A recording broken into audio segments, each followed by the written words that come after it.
The entire time this had been happening, our two warriors had remained outside.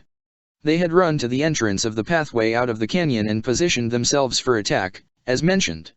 A group of guards came running out of the cave system to see what had caused a giant flaming skeleton to drop down in the middle of their prayer session. The swashbuckler whipped out his new trick, cast, in large person, on himself, did a power attack and killed a guy, cleaved and killed a guy, great cleaved and killed a guy, great cleaved and missed, rolled his second attack and killed a guy, cleaved and killed again, and great cleaved to kill two more guy. The dragon shaman toasted the rest of the, now much smaller, group with a cone of fire. They laid low until another, smaller group came up a few minutes later. They tried to hide, but neither of them are stealthy characters, so they wound up killing that group too. Eventually, after not hearing back from any of the exploration guards, Priest sent 5 of his men up. The fighting got redundant in a very serious manner. See, Priest's men were no incredible warriors, especially compared to 2 level 8 PCs. But they just kept burning into ash and then climbing back up to fight again. The dragon shaman and swashbuckler knew they could pretty much keep mopping the floor with these guys. But it was only a matter of how long it went on before even more came up. If a large enough force came, they'd be overwhelmed. And that's not knowing what tricks Priest himself is capable of, besides shutting down some magical abilities. Swashbuckler, so what the heck do we do? Dragon shaman, we have to buy our friends inside as much time as we possibly can. We keep fighting like Spartan soldiers, regardless. Swashbuckler, that's exactly what I hoped you'd say. They wound up fighting in the open sand for the majority of the time we were in the ziggurat, before, as predicted, whole droves of guards and Priest's men began storming up to see what the heck was going on. They fought viciously, but when the number started to get overwhelming, they started to sprint around the outside of the canyon, looking for a place where they might turn the terrain to their advantage. It wasn't long after they got overwhelmed that a sightless angel came sprinting out of the ziggurat, immediately taking to the skies and trying to fly out of the canyon, amongst many bewildered guards and confused gasps from the crow, and Priest shouting some obscenity, obviously knowing that this wasn't the plan. Immediately afterwards, a lightning-fast kobold who was so dark he was practically a shadow came springing out, followed immediately thereafter by a deranged-looking warlock floating at high speeds, scooping the kobold into my arms and flying after the angel. Immediately followed by a howling and cursing Thurin, throwing a weapon at us, and missing outright. Immediately followed by a buzzing hideous mass of spell-casting bugs, jet black, full of black onyx, and glowing with an eerie golden hum from the collective display of so many runes. Which then dispersed among the crowd and began to attack all of them. Some of the bugs left the canyon, flitting to where the swashbuckler and dragon shaman were fighting a small army of mp guards, and still cleaving through them like butter until the bugs began to attack everyone present, guards included. Whenever the bugs successfully killed one of the men, they would fall to their knees, clutching their stomachs in pain, before looking back up with a brand new glowing rune on their forehead. The dragon shaman and swashbuckler were both tough enough to fight the bugs off without too much difficulty. It was easy enough that the dragon shaman could take the time to pry out one of the black onyx gems and pocket it. They did start to get overwhelmed by sheer numbers, which is when the dragon shaman opted to throw the summoning dice. Guess what it came up? No, go on, guess. Give up? The first die was swarm. The second die? Rabbits. He randomly summoned a swarm of rabbits. He smacked his own forehead so hard he winced in pain. Really? I pull out a last-ditch ace from my sleeve, and it's a swarm of rabbits. Instantly, the battlefield fills up with around 3 dozen tiny white rabbits, who all hop around for a minute before flinging themselves at the faces of everyone nearby. Now let me clear one thing up beforehand, these weren't Monty Python killer rabbits of unstoppable doom. They were literally just harmless white cotton balls, who were still nevertheless trying to destroy everything they saw. By the time the angel, me, and the kobold met up with them, half the canyon was filled with the eerie golden glow of those now sporting the golden rune on their foreheads. By the time we realized it was hopeless, about 12 seconds later, the other half of the canyon was full of the glow, and every 9th or 10th person was falling to the ground, coughing out their insides, rapidly multiplying bugs included. The unusual cover of the bloodthirsty rabbits distracting every active combatant was enough for us to make our escape. We took to the skies, trying to outpace the growing mass of bugs and possessed people screaming in fury and pursuing us. The swashbuckler and kobold each took one of the bats, while me, The dragon shaman, and the angel, who was blind, but could still apparently observe her surroundings in some fashion, all flew under our own power. We told the angel we had a ship just offshore that we could recover on, assuming we could outpace the mass of bugs. Thankfully, the bugs, while spreading rapidly, were moving about half the speed we collectively were. And the angel seemed to be able to fly circles around us all, but was going slower to keep with the group. She thanked us for coming back for her, in the very calm matter-of-fact way that only an angel can seem to muster. The kobold asked how she can get around so fine without eyes. She just responded that celestial creatures do not see. We either know, or do not know. Which was a good enough answer that we all clammed up for the rest of the flight. We landed on the deck, and sent the skeletons working double time. The swashbuckler asked if we actually had a heading, and the dragon shaman replied, far away from here. The swashbuckler's healing bug, chitter, molted again. Must have gotten close enough to the ziggurat, because it powered up and can now cast cure moderate wounds. We talked to the angel about what had happened. The ritual they were performing hadn't actually needed her at all. Gouging out her eyes and decorating with them was done out of malice, not necessity. That first part of the ritual had gone off perfectly, as we could see by the results. The drifter had bred a strain of necromancy casting gem bugs, and had made them powerful enough that they had been able to cast. You guessed it. Magic jar, also frequently referred to as soul jar. Then he'd somehow transferred his consciousness into the bugs, who then took over the other people, who then acted as hosts while the bug multiplied rapidly inside of them to increase the process exponentially. Factotum, so his goal is, what? Take over the world and leave nothing but himself? That doesn't sound like how you become a god. The angel looked at him and said point blank, no. He does not care about your world. Factotum, so, what does he want? Angel, I was bound physically to this world as a guardian millennia ago.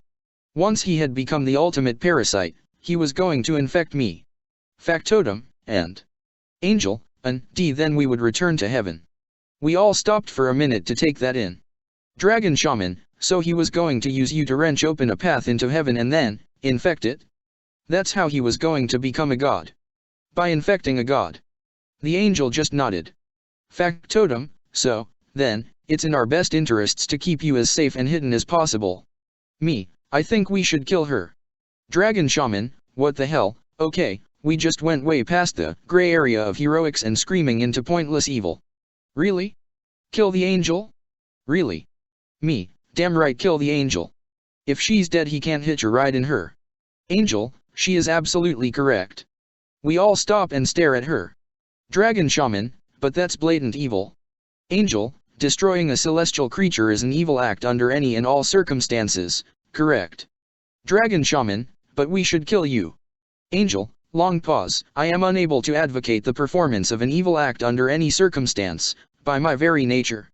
Swashbuckler, so, we could kill you to stop this drifter guy from becoming a god, but we'd still be performing an evil act by doing so. So you can't tell us to. Can you kill yourself? Angel, destroying a celestial creature is an evil act under any and all circumstances. As I am unable to advocate the performance of an evil act, so too am I unable to perform an evil act myself, by my very nature. Dragon shaman, okay, we get it. Killing you might be a smart thing to do, but it's still evil with a capital E. Angel, correct. Me, I'm okay with that. I'll kill her. I'm already the bad guy, I'll save you all from having to make that choice. Angel, I am unable to allow an evil act to transpire in my presence without intervention, by my very nature. Me, okay, wait. I'm a little confused.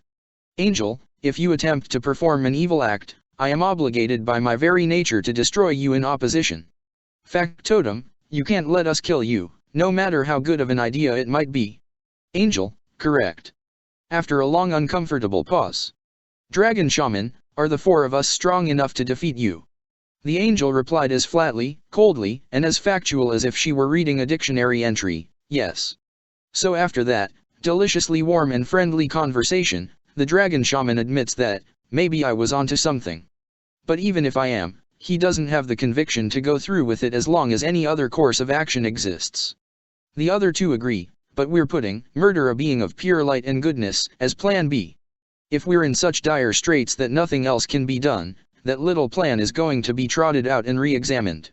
It'll be my finger on the trigger, obviously, but the others aren't comfortable with being evil by proxy. So now we're acting as bodyguards for her. Things are about to get very very bad, TM, on this world, but it'll get a lot worse a lot faster if the Drifter manages to hijack even a minor deity, let alone a major deity or, deity forbid, an over-deity. We think for a few minutes about what to do. We consider stopping by Central Island to see if we can't get Makuiyer and the local legal authorities on our side. We do have an angel vouching for us at this point. But after mulling over our possibilities? The factotum mentions Papa Hino did say he was warding off his village, didn't he? If he knew what he was doing, and he clearly did points at eye-shaped hole in palm, then that might be one of the safer places we can stick her until something better comes up. How long do you think it'll take for the Drifter parasite to spread? Dragon Shaman, no way to be 100% positive, but I'd say that continent can't last more than a week. 2. The ocean will slow him down. Luckily there are a lot of unconnected land masses in the world, there's got to be safe pockets. We just need to find more and start figuring out a method of counter-attacking this. We agree, and set off for the jungle continent, hoping we can convince Papa Hino to hide our angel until we can figure out what to do next. I have a feeling things are going to get a lot worse before they get any better. Wrote until the wee hours of the morning. I'm gonna need a nap today. Our adventure resumes, with us on the open water, heading westward towards the jungle continent inhabited by, among other things, Papa Hino and his hopefully now healthy tribe. Our intentions, as a group, are to tuck the angel away in Papa Hino's sanctuary, and see if there's some kind of communicative spell he has access to. It's something we currently don't have. Once she's safe, we're going to return to Central Island ASAP and check in with the only other clever person we've met, Makuiyer, and see if we can't get some kind of insight from the guy. After that, we're going to hop off to the Arctic port. We're starting to wonder if maybe that listed destination had been factual, after all.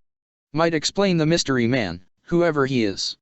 And we might as well follow up on the 2 leads we neglected, now that the apocalypse is happening a few hundred miles off our tail side. Speaking of our tail sides though. So we're about 50 miles out at sea, having been sailing top speed until dawn breaks and the sun comes up. Which naturally filled our hearts with resolve and renewed our, yada yada yada. We're playing Sir Robin and running with our tails between our legs for a safe hiding spot.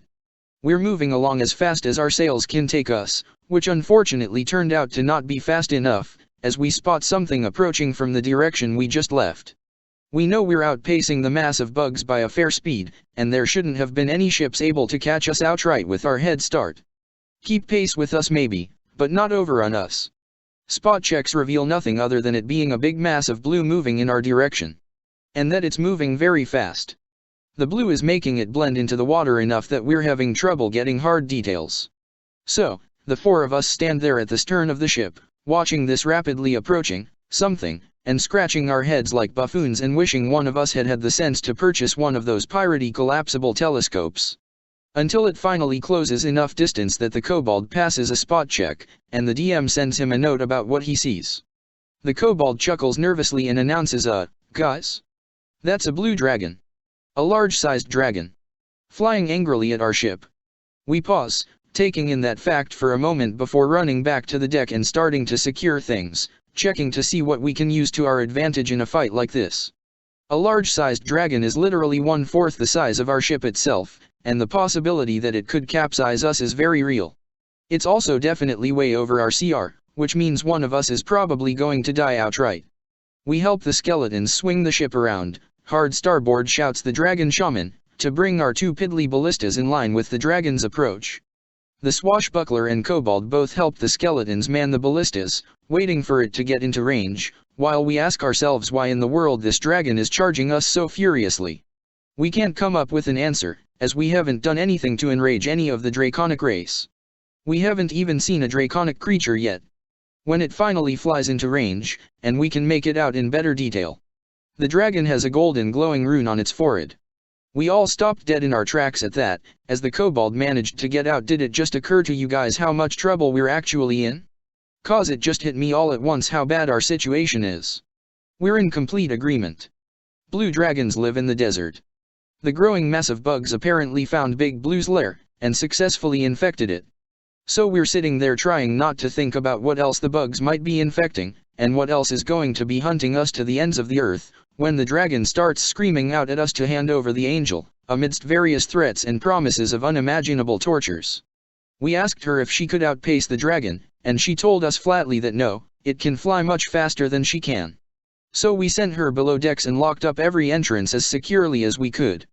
Finally the dragon got in reasonable range of the ballistas and we opened fire. Both hit for medium damage, 3d8 each, and the group manning them began to reload for another shot. In the meantime, me and the shaman took to the skies with the bats flying separately. I didn't want to risk the bats in the fight, as they were extremely valuable, but we were clearly outmatched and needed all the help we could get here. We flew out to fight the dragon directly. I hit it with an eldritch spear as soon as it got into range and was mortified to discover that it was old and developed enough to have spell resistance. I passed the caster level check to bypass it, but not by much. At least I hit it for a relatively high damage roll. The blue dragon covered the huge gap between us and fired a breath weapon, line of electricity, at the shaman. The DM told him not to bother rolling a reflex save, as it was impossible for him to even pass it, and he took a nasty chunk of hit points. The shaman cleared what was left of the gap between the two and hit the blue dragon point blank with his fire breath weapon for a similar chunk of damage. The ballistas fired, and both hit, for another good damage roll. I fired another eldritch blast while backing off to one direction as much as I could, bypassed its spell resistance again, thankfully, and forced it to split its attention between me, the shaman, and the ship. The shaman was in between it and the ship, and adult dragons don't actually have great mid-air maneuverability, so it was forced to attack him to continue advancing. It hit him straight on, with a scary damage roll that the DM decided was enough for it to literally just swat the shaman out of the sky and into the ocean below. The dragon shaman had to use his turn to scrabble out of the water, wishing he wasn't in full plate, and flying back in pursuit. If the dragon shaman didn't have Con 22, there's no way he'd have survived all the way to this level, by the way. My bats attacked from either side, but neither could make a dent in the blue dragon's AC. The fight raged on for like 15 rounds, so I'm gonna stop trying to give a blow-by-blow here. The dragon landed on the side of the ship and crushed one of the ballistas, but the bats attacking it gave the kobold a flanking position, and he made a really good sneak attack at the dragon's exposed underside. The swashbuckler opted for two-handed power attacking, increased his size within large person to put him on better footing with the dragon, which made our ship groan from the increased weight of the two.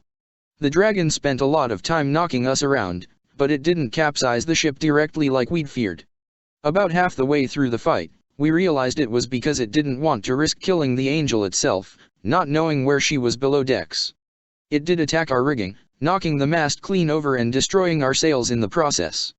It utterly destroyed two of the skeletons, one of the bats, and sent the kobold running in fear from its frightful presence aura once.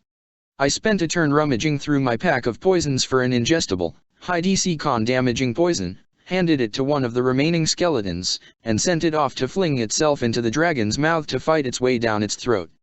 The trick worked, destroying the skeleton, but giving the dragon 7 con damage for a huge drop in hit points. We rolled the randomly summoning dice. It came up giant and spider, at which point a huge-sized spider, literally bigger than the dragon, appeared. It sort of gave us an edge, in that it was attacking both sides, which occasionally occupied one of us, but occasionally distracted the dragon while we pounded away at it. The dragon eventually shredded the spider. Huge or not, it was still dragon versus spider, but it had been more beneficial than detrimental. At some point during the fight, all 4 of us wound up in negatives, with a lot of very close calls. I don't think the DM was pulling his punches. I think we all just stayed out of range when we were too low on hit points until we were healed enough to survive another hit. But between all 4 of us having various healing tricks, we kept getting back up to rejoin the fight. Finally, on the stern of the ship, between the enlarged swashbuckler pounding away at its face, the dragon shaman hitting it from behind with fire breath and bastard sword attacks to the back of its skull, me peppering it with eldritch blasts left and right, some of them missing due to spell resistance, the poison eating away at it, and the factotum hitting it in the face with a fireball spell from the bow of the ship, the beast finally, mercifully, was felled. At which point it began to cough in its death throes, choking up the black onyx bugs. The dragon shaman coup de graced it to prevent it from dissolving into a swarm of the horrible vermin, but it still coughed up around 24 of the soul-stealing insects beforehand, who made a beeline for us, and for the various cracks and holes the ship had developed during the fight. We managed to kill them without much trouble, the final bug crawling rapidly towards a hole in the deck when the kobold whipped out his hand crossbow and plunked it from afar. At which point we began to assess the damage. We were in very, very bad shape. Our hit points were nil, ranging from single digits, to the kobold with the highest at like 25. All of our daily healing was expended, except for the swashbuckler having a few cure minor wounds. We had no healing potions left, and most of our daily abilities were expended. The ship was in shambles. Our crew was down to 2 intact skeletons and a single surviving undead bat. The rigging was destroyed, and would take days of dedicated labor to fix. Days we needed to be resting to heal ourselves from the fight. Days when the drifter hive mind would be heading in our direction, knowing exactly which heading we'd been following, and that our ship was in no shape to sail. There were low winds. There was talk of abandoning the ship. The dragon shaman didn't like the idea of leaving the SS Iron Man behind, considering she'd been a very loyal vessel. He did concede we were low on choices though. I could fly under my own power. The angel could carry the kobold while she flew. The dragon shaman could only fly for limited durations. He had a lot of stamina, but he wouldn't be able to fly under his own power all the way to shore. The bat could only carry one of them with weight concerns. Even if the shaman and swashbuckler stripped and left all their gear here, they'd still be too far overweight. The dragon shaman and kobold could ride a bat together, but not with the full plate, so the shaman would be giving up some very critical gear. Dragon shaman, we could row. We wouldn't have to spend the time repairing the mast then. Swashbuckler, rowing would give us no rest, which we sorely need, and we'd be moving at half speed. Maybe if we had more skeletons. Me, to DM, how many hit die did that dragon have anyway? The DM smirked, and said, more than you can animate in a single casting. The dragon was 18 hit die. I could control the dragon as a zombie, with room to spare in my max undead capacity. But I was level 8 and could only resurrect 16 HD worth of creatures at once. Except I had a scroll of desecrate that I'd taken from the changeling's gear back when we'd found all the black onyx in the first place. Desecrate has the nice side effect of allowing you to animate twice as many undead per casting. Dragon shaman, I am not letting you desecrate the stern of our ship. Me, how about the bow? Dragon shaman, look, I'm iffy about bringing a dead dragon back to life anyway. Bahamut would be upset, but I admit we have to give ourselves a little leeway right now, the stakes are high. Desecrating our vessel to unholy forces still isn't okay. Swashbuckler, I'd rather not make our ship unholy.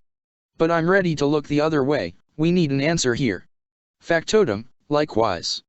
I can just stand on the opposite side of the ship and hum loudly and pretend it's not happening until it's done. Dragon shaman, the angel. She won't approve. Me, we won't tell her. Dragon shaman, she'll know. Me, but by then it'll be done and over. She knows I'm evil, she'll just have to man up and deal with what happened. The dragon shaman, in real life, ran his hand through his hair and sighed, before looking clean across the table at me and saying point blank, I won't let you desecrate my ship. Me, I float towards the stern backwards, keeping my eye on the dragon shaman the whole time. I tell him I don't know how he thinks he's going to stop me. Dragon shaman, roll initiative. Kobold, coughs loudly, oh, wow, we're not getting involved in this. Swashbuckler, count me out, let me know who wins. I am Switzerland here. Me, fine. Roll initiative. So, there we stand. On the deck of an utterly smashed and ruined ship, in the middle of a calm ocean with still winds. Covered in our own blood, beaten to within an inch of our lives, bruised and broken. Low on supplies. I have 5 hit points, the dragon shaman has like a dozen. And he wins initiative.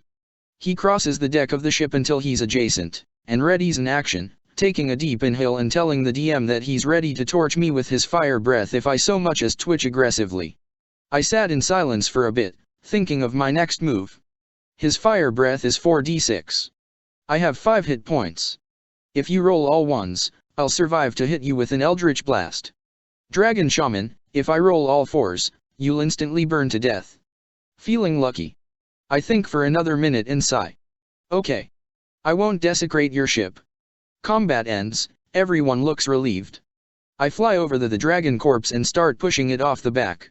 It's slow going, but it's close to being toppled with its own weight anyway, I just need to shift it over the edge. Finally it shifts enough that it topples into the water.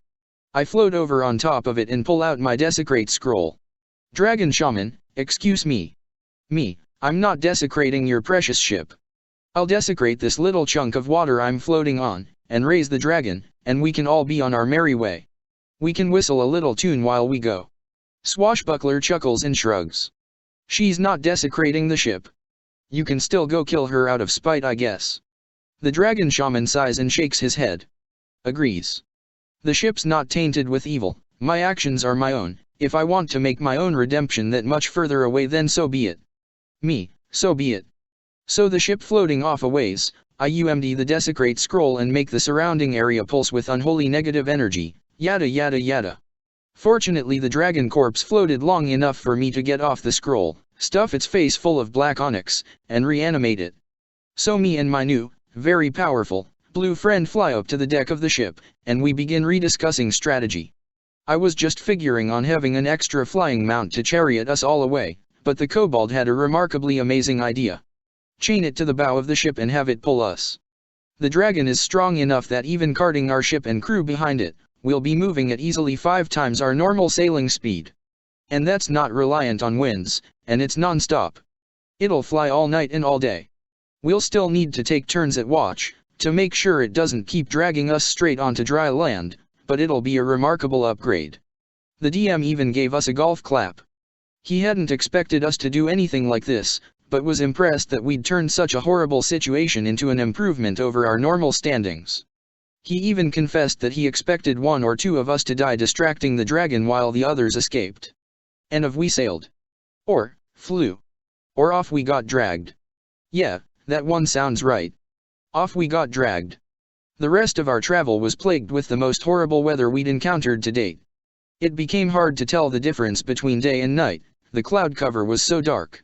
Torrential downpours were constant, the skeletons spent their time scooping water out of the below decks, not that it was critical, the dragon was strong enough that pulling us up and forward had our ship's normal water line above the actual water line.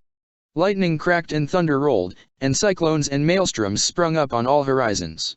The Dragon Shaman said the gods of the sea were angry at me, and this was my karma taking face. I said something about the gods of the sea being neutral and uncaring, and his reply was, well, someone is mad at you.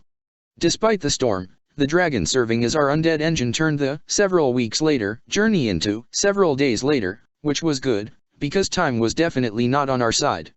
When we spotted land, I had the dragon sink into the water to slow our arrival. We were going far faster than any sailing ship could muster, so the dragon had to drop and start swimming, letting us slow naturally and walking ahead of us.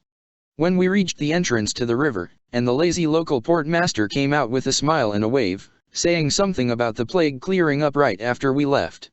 He cut himself off when he noticed the huge, now pale and dead, blue dragon starting to peak above the waterline as the shore got more and more shallow. He just tilted his head and stared at it as it pulled our ship up to the dock. Dragon Shaman, we don't actually have any port papers, by the way. Port master, shaking his head with a glazed distant expression, no concern. No concern, I'll just pretend I never saw you. Dragon Shaman, good man.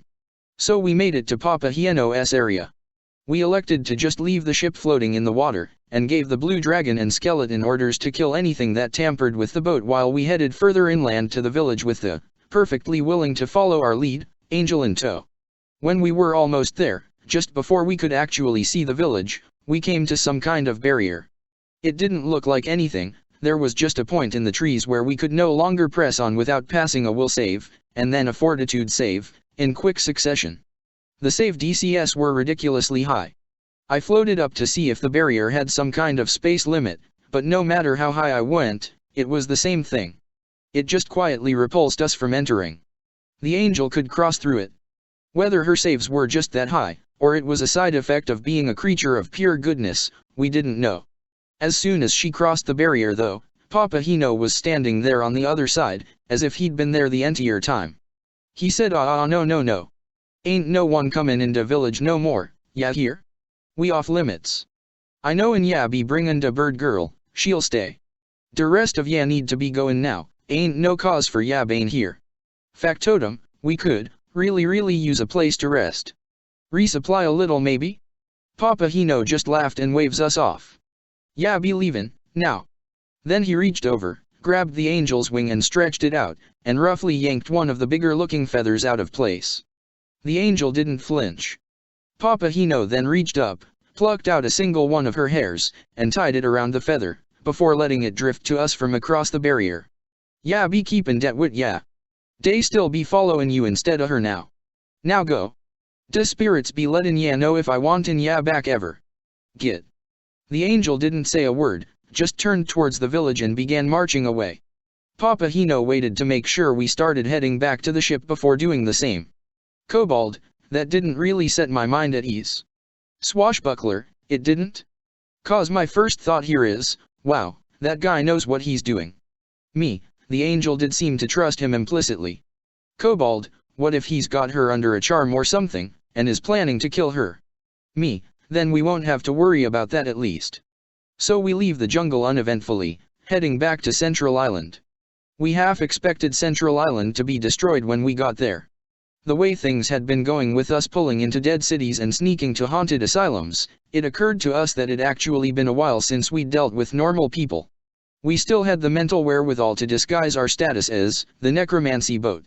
We didn't bother to hide the skeletons or bat, we just tied a rope to each one of them and handed them each a weight, and sent them overboard with the underwater dragon tugging us into port. No sense bothering to try an explanation when we could just let them soak in silence. No one noticed the undead creatures a few hundred yards back and deep under the dark water, fortunately. They did immediately notice that our rigging had been shredded from the base up, and that all four of us looked like we'd had boulders dropped on us. Because of the speed of our travel, it'd only been a few days since the dragon attack, and we were still worse looking for the wear. We'd managed to top our hit points back off around day 3 through a combination of rest and our various methods of curative treatments, lay on hands, fiendish healing, regeneration, the swashbuckler's healing bug familiar, and good old-fashioned cure spells. That didn't mean we didn't look like we'd almost lost a fight with a dragon. The port master didn't even ask for our papers. He just looked around the deck of our ship and said, "What in the hell's happened here?" All we said was that we needed to see the captain of the guard, who came rushing out once he realized it was us. The first words out of his mouth? "Did you have a run-in with Thurin?" Which is when it hit us that we hadn't been back to Central Island for a full update in a while. We laughed. We brought the captain of the guard up to speed. He was a little dubious about our story, until we showed him the familiar spell-casting bugs, only clearly twisted and evil and dark. He accompanied us to Makuiyer's shop so we could bring them both up to speed at once and have Makuler check out the newest strain, and verify that the gems were of the soul-stealing variety. His assessment of the black onyx gems was identical to ours, with the added conclusion, one we hadn't even checked, that the gems were so perfect and pristine that they were worth a lot more than normal black onyx gems of their type. I made a mental note that me and the swashbuckler/archivist would have to harvest every available one, for undead-related purposes. Makuiyer, in a little magical experiment, took a live crab and put it in a makeshift mesh cage, before activating the black onyx gem on it. Instantly, a glowing rune appeared on the crab's back and it began to attack the walls of the mesh cage ferociously. Before it could make much progress, Makuiyer took a thin metal spike and slammed it home on the crab, which caused it to shake and sputter and crack open, causing another one of the black onyx gem bugs to pop out from inside it and begin attacking the same spot on the cage. Makuler spiked it too. The guard captain, watching intently, whistled and asked us how many of those bugs had been out there. When we said, a few thousand, and spreading, he looked at us with wide eyes and nodded. Said he'd send out every available ship to every possible port, excluding the ones within a few days' travel of the Egyptian continent, with sketches of the rune, the bug, and a warning about exactly what they were. Hopefully enough places would take it seriously to develop some decent defense strategies. That's when we dropped the bombshell about the dragon attacking us, leaving out the dragon's timely zombification obviously. The swashbuckler casually asked, "How many dragons do you think are in the world, anyway?" The dragon shaman and DM both replied together, "Too many." Still, it felt good to have the authorities on our side. The guard captain took a sketch of the symbol, the bug, and started writing down the key details, and went back to have as many copies scribed as possible, and sent out with every willing ship. We took the resting period to look at the map of the world, and chart out how fast the bugs might be spreading. Given the actual bug's pace, it didn't look too bleak. 100 miles out in any given direction from the initial ziggurat was the raw potential. Factoring in the spreading and travel of faster creatures made it a little worse. Infected horses, camels, or other quick-moving creatures could have spread the bugs out to just over 300 miles. At which point they could destroy themselves to let the cache of insects out to restart the infection process in new locations. If the obviously adult dragon who'd attacked us had nearby offspring who were also infected? Even just wormlings or very young hatchlings. 700 miles give or take. And God knows what was out there for the drifter to take over. Before we got too depressed thinking about that, we gave Makui one of the gems from the swashbuckler's healing bug and asked if he could maybe try to grow as many of those as possible. The bugs themselves were apparently not the evil plot, and having more healing in the world, especially Central Island, would probably be a good idea after all. He nodded in agreement, and we wished him the best. We resupplied as best we could. The captain practically gave us extra gear from his guard militia. Bolts, throwing daggers, whatever we thought we might need. We found a wand of endure elements that would be very important to us. Because with that, we set off to the Arctic Circle. To end the session, the DM let us level up. Said we'd definitely earned it with the display against the dragon, the securing of the angels, temporary, safety, and sending out a mass signal for the rest of the world to defend itself against a very real threat. Whether or not anyone would believe it remained to be seen, but at least we'd warned them. The dragon shaman is now immune to fire and has learned his final draconic aura.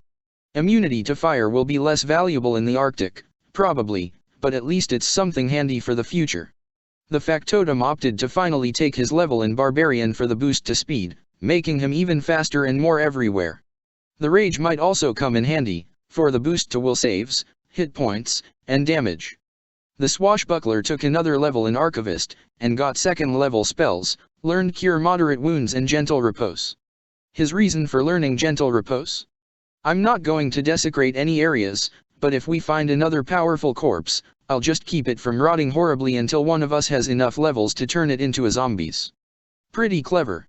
My Eldritch Blast got a little more powerful, but I didn't learn any new tricks for it. I can also animate things with 18 HD now, which is ironic with a capital I because the struggle and role-playing that resulted from not being able to animate the dragon means I now could animate the dragon, which would have reduced the conflict and just, yeah, make you go cross-eyed. So we take off for the Arctic Circle, just as planned. As we announce that we intend to follow through with our plan to head to our potential icy deaths, the DM smiles and waves a copy of Frostburn at us, reminding us that we were wearing leather armor, except for the Dragonborn, who's wearing a giant suit of highly conductive metal, who mumbles and curses a little about not going with a silver dragon as his totem instead of gold. The swashbuckler proudly points out that he has a wand with 50 charges of endure elements in it, and the factotum kobold mentions that he's going to be casting it on himself each day to save charges. The DM just nods casually and says I have the rules for exposure and hypothermia bookmarked. Don't run out. So we sail on until the waters turn pitch black and frosty, and great chunks of ice threaten our path at every turn.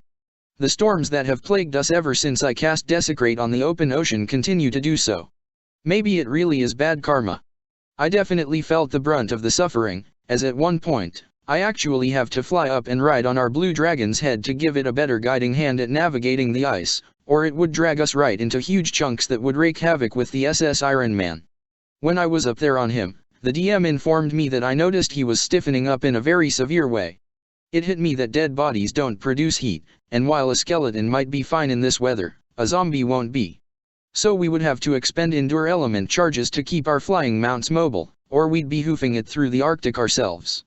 Once it gets cold enough to be a concern, I UMD the wand and give all 6 relevant targets a charge from it, for 24 hours of protection from the cold. Finally, we reach the destination that is listed as the Arctic port.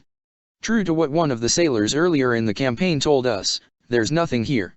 The water dead ends into a huge and unscalable wall of ice that's easily 30 stories high, maybe further. We couldn't make out the top in the bad weather. There are impressively sturdy wooden posts and bright-colored markers, sporting the Empire's colors, around signifying it as an actual official location, as opposed to random wilderness, but they're beaten by the weather and a lot of them are missing. Repair runs up here can't be very frequent. At the port though, is another ship, tied to the wooden posts, anchored, but still tossed and beaten against the ice wall. It's crumbling, The hull is compromised and warped. Whoever left this ship here either never made it back, or weren't planning on returning. Our first thoughts as seasoned adventurers is how we're going to traverse this nigh impossible wall of slick ice in these heavy winds. Nah, I'm fooling. Our first thought was, is there anything valuable on that ship? The swashbuckler hopped on the bat, I carried the kobold, and the dragon shaman flew himself over to it. Most of the surface was slick with layer after layer of ice. We could see occasional stray papers on the deck, frozen in place by the wet mists that blew upwards. We couldn't find much of value on deck itself, but there was some salvageable rope. We opened the doors to head below decks. The first thing we notice is that the hull looked much better from our ship's side. From the opposite side, there's a clear and gaping hole, and only the ropes and the fact that it's freezing into the glacier are holding it afloat. The second thing we notice? Two big fracking dire polar bears who immediately roar and charge us. One of the bears actually won initiative, the kobold won initiative, but his first action was to immediately spring back above deck through the door the bears couldn't fit through. The bear pummeled the swashbuckler with a nasty claw attack, knocking him prone and blocking the doorway. Me and the dragon shaman both hit it with our signature supernatural abilities, fire breath and an eldritch blast. The swashbuckler stood up, and the other bear charged in and slammed me clean into the wall. The kobold had a flank on the bear through the doorway, and hit it with a great sneak attack with his hand crossbow before it hit the swashbuckler with another claw attack and started a grapple. Fortunately it failed to properly grapple. The dragon shaman ran at the second bear and brought his bastard sword to it with a roar, fighting it one-on-one. I opted for a more prudent course of actions and floated back out through the gaping hole in the ship, helping the dragon shaman with an eldritch blast. The kobold dashed further out, took careful aim, and threw off a fireball.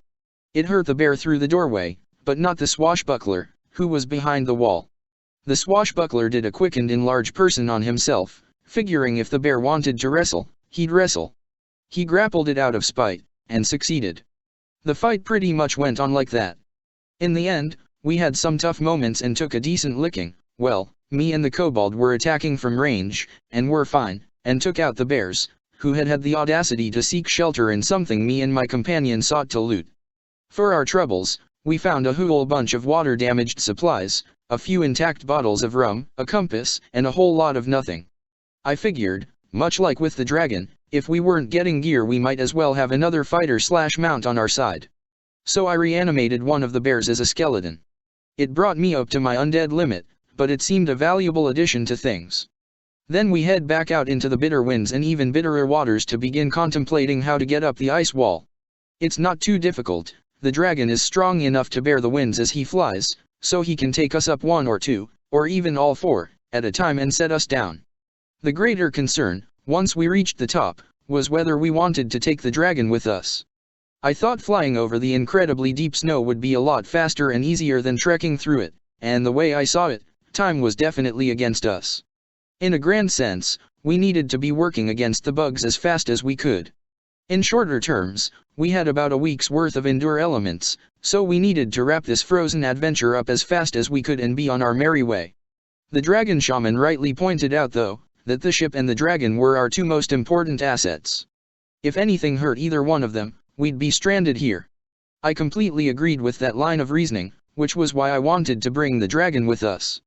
We could keep an eye on half of our assets, rather than none of them.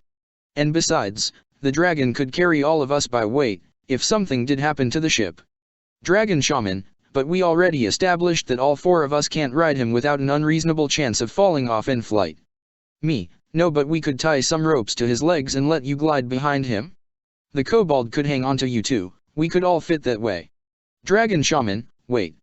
You want you and the swashbuckler to ride the dragon comfortably while I cling to a harness and parasail behind him at 150 feet per round? That's the greatest thing I've ever heard. Get the rope, we're doing it. Me, I meant if something happened to the boat. Dragon shaman, well, he flies faster than any of us, right? We want to spend as little time here as possible. Let's just travel like that for now. And so we did. We left the skeletons, 2 human, 1 bear, and the zombie bat guarding the ship, and gave the skeletons poles to push away from the ice wall, hoping that would be enough to keep the ship from getting too beat up while we were away. The dragon shaman couldn't match the dragon's fly speed in any sense, but his wings were strong enough to let him glide pretty fluidly behind, and the rope gave him enough leeway to bank side to side in the process. When we set off through the snow, the DM pointed out that, if anyone saw us, they would know there was something wrong with me, as the wind whipping around had my dress blowing freely side to side and revealing my lack of legs quite clearly. I shrugged. Who we'd run into, I didn't know, but there wasn't a lot I could do about that. I'd just explain that I flew with magic because I was vain, and hope they wouldn't do anything irrational. We were heading in no particular direction. We were actually following due north for lack of any guiding hooks or logical place to head off to. Making great time flying, and since we weren't trudging through the snow, we were likely moving 10 times as fast as any normal Arctic expedition might. 150 fly speed versus 30 feet move speed, versus moving half speed because of the incredibly thick snow and harsh conditions. In just a day, we'd probably made it over a week's worth of travel in.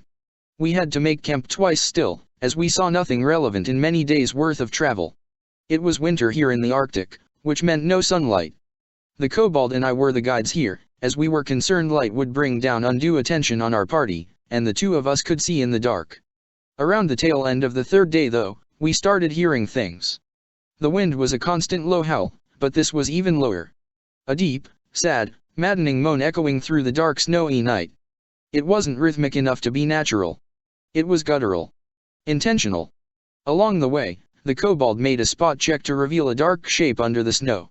We landed to dig it up, and after uncovering enough snow and it was shown to be our fifth mystery man. Someone failed in his little task, apparently, whatever that task had been. We pulled him all the way out of the snow to loot his corpse, adventurers, which is when we saw it. He didn't die of exposure. His lower legs were gone just below the knees, and it looked like they'd been burned off. Charred bone stuck out through raw blackened, and frozen, flesh. Which immediately raised a whole heap of questions. Who, what, and why were his legs burned off? And why hadn't scavengers picked his corpse clean? The Arctic wasn't a bustling place, but there were creatures here. Probably fiercely hungry ones. We still looted his corpse. Some valuables, some supplies, we took the coat just in case we started running low on endure elements. The only thing he had that really stood out was a magic mirror of some kind. We assume it was magical because it was a full 6 inches across, thrown in a pack full of loose gear, but it wasn't broken, scratched, or marred in any way. It had no frame, it was just a circle of silvered glass. We didn't feel we were at the best time or place to thoroughly examine it though. Along the path further, we started noticing more dark shapes. Other men, equally warmly dressed. Every one of them had their lowest extremities charred clean off. The way we found them all, facing away from the main path, made it look like they'd been fleeing. They weren't grouped together, they were spread out and killed in various locations. And we heard another moan coming from the pitch-black snowscape. We stopped for the kobold to do a boosted listen check, which is when the attack came.